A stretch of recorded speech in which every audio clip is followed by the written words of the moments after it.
A tribunal court in Bangladesh has announced death penalty against former Prime Minister Sheikh Hasina on the grounds of crime against humanity. You may recall that in August last year, after a student-led revolution became out of control, Sheikh Hasina had to flee and has ever since been living in exile in India. Such visuals are a common sight in Dhaka today. Dhaka has been guarded by police and security men ever since this verdict. Has been rejected by the former Prime Minister Sheikh Hasina. She says it has been announced by an unelected government. She was the last elected leader of the government, and they are only trying to take away the existence of Awami League.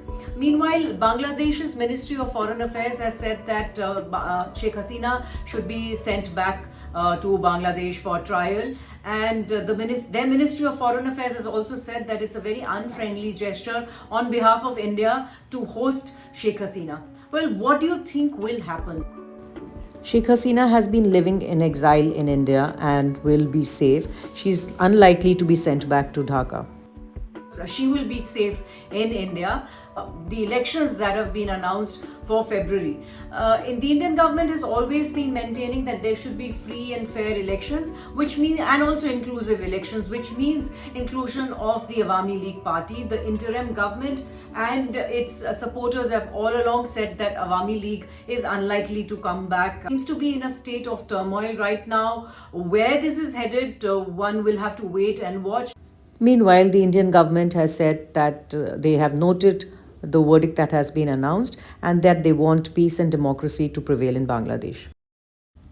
Meanwhile, former Prime Minister Sheikh Hasina has rejected the verdict and said that it has been announced by a rigged tribunal established and presided over by an unelected government with no democratic mandate. They are biased and politically motivated, she says.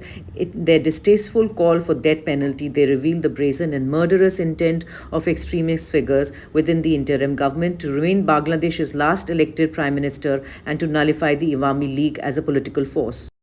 Awami League supporters in Bangladesh have said that they are not going to stop their protests unless Awami League is allowed to contest elections, and they are hoping and waiting that someday, miraculously, Sheikh Hasina will come back and re-establish her government.